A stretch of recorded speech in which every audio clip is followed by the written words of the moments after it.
kasih Anda masih bersama kami. Bagi Anda yang baru saja bergabung, kami hadirkan kembali 3 berita utama hari ini. Diduga jalan licin, pengendara sepeda motor di Sumedang tewas akibat jatuh dan terlindas truk. Meski sudah ditutup, ribuan kubik sampah belum diangkut dari Sungai Cikarang, Bekasi. Seorang mahasiswa di Sumedang tewas, korban diduga dengan sengaja menjatuhkan diri dari lantai 27 apartemen.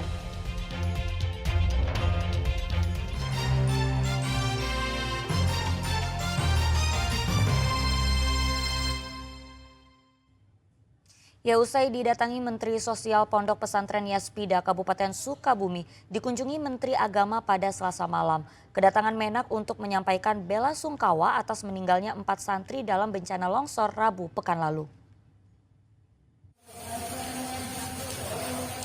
Di tengah guyuran hujan, Menteri Agama Nazaruddin Umar Selasa malam mendatangi Pondok Pesantren Yaspida di Kecamatan Kadudampit, Kabupaten Sukabumi.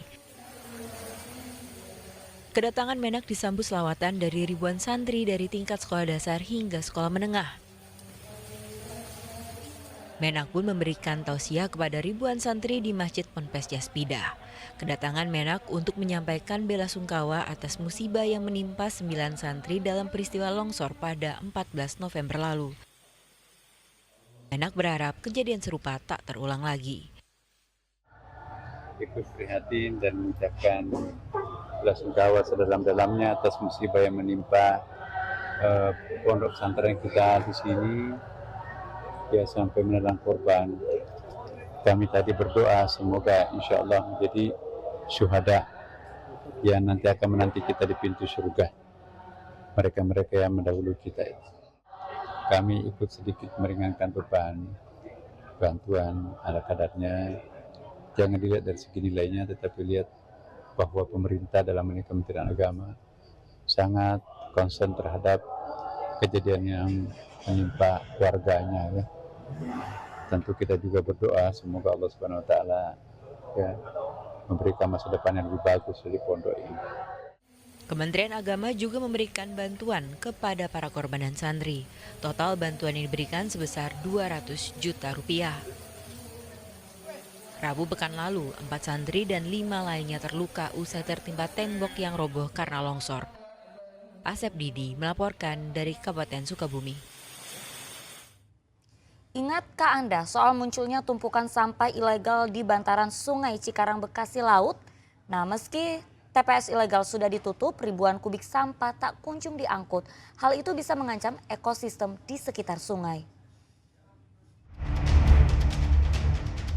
Ini jadinya jika ada tangan tak bertanggung jawab menyulap bekas galian menjadi tempat pembuangan sampah ilegal. Alih-alih sampah terolah dengan benar, malah menumpuk, menimbulkan masalah baru, mulai dari pencemaran air hingga masalah kesehatan. Meski TPS ilegal ini sudah ditutup, ribuan kubik sampah di bantaran Sungai Cikarang, Bekasi Laut tak kunjung diangkut.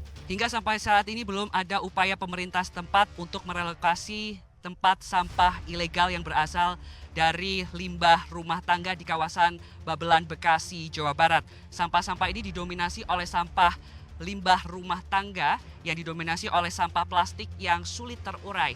Apabila hujan turun, sampah-sampah ini beraromakan tak sedap dan dikhawatirkan akan menjadi salah satu faktor penyebab banjir di Babelan, Jawa Barat, dan ini nantinya juga akan berdampak pada kesehatan masyarakat. Lalu apa yang jadi kendala? Jadi kenapa saat ini sampah di Cibentu belum kami angkut untuk ke TPA? Saat ini TPA-nya memang ada kendala. Kemarin sudah perapihan oleh UPTD TPA karena hari Minggu ada hujan, akhirnya longsor lagi. Jadi sementara ini TPA juga memang sedang tutup, tidak melayani pembuangan untuk sementara. Soal sampah jadi masalah serius, ancamannya pun tidak main-main. Pembuang sampah liar bisa kena denda senilai 50 juta rupiah. Tim Liputan melaporkan. Ya, persoalan sampah menjadi hal yang sangat kompleks. Berbagai upaya pun terus dilakukan pemerintah untuk menanganinya. Salah satunya dengan cara merubah sistem pengelolaan sampah seperti yang dilakukan pemerintah Kota Tasikmalaya dengan membangun lapangan sepak bola di tempat pembuangan sampah akhir TPSA Ciangir. Percaya nggak kalau lapangan sepak bola ini dibangun di atas tumpukan sampah? Ini benar-benar dilakukan Pemkot Tasikmalaya di TPSA Ciangir, Taman Sari, Kota Tasikmalaya. Di salah satu titik yang semula gunungan sampah, sengaja diratakan dan dilapisi tanah sehingga berubah menjadi tanah lapang yang bisa dijadikan arena sepak bola. Semula terbayangkan, bermain sepak bola di lapangan TPSA Ciangir akan terganggu dengan aroma busuk dari sampah. Namun ternyata aroma itu tak tercium sehingga bisa bermain sepak bola dengan nyaman. Sekarang kita lihat di sini, kita hampir semua nggak ada yang pakai masker gitu. Kenapa? Karena memang nggak bau. Karena di treatment pakai ekoenzim. Jadi ada pembuatan ekoenzim, seperti kulit jeruk segala macam kita organik semua disebar. Ini begini. Artinya kita bisa mengelola tempat pembuangan akhir sampah-sampah. Pembuatan lapangan sepak bola di TPSA Ciangir sengaja dilakukan untuk membuktikan TPSA bisa dimanfaatkan menjadi area yang bermanfaat. Sebenarnya ini penerapan konsep sanitary landfill di TPSA Ciangir. Sebelumnya pengelolaan sampah di TPSA Ciangir memiliki konsep open dumping. Artinya, sampah ditumpuk dan dibiarkan terbuka sehingga dianggap kurang ramah lingkungan dan kurang efektif.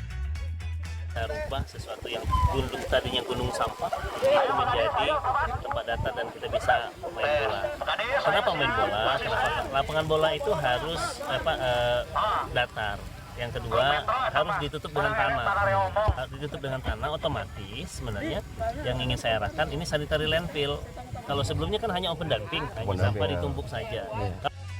Rencananya pemerintah Kota Tasikmalaya akan mengelola TPSA Ciangir, tujuannya agar lokasi ini bisa juga dijadikan tempat wisata. Eko Setiabudi melaporkan dari Kota Tasikmalaya.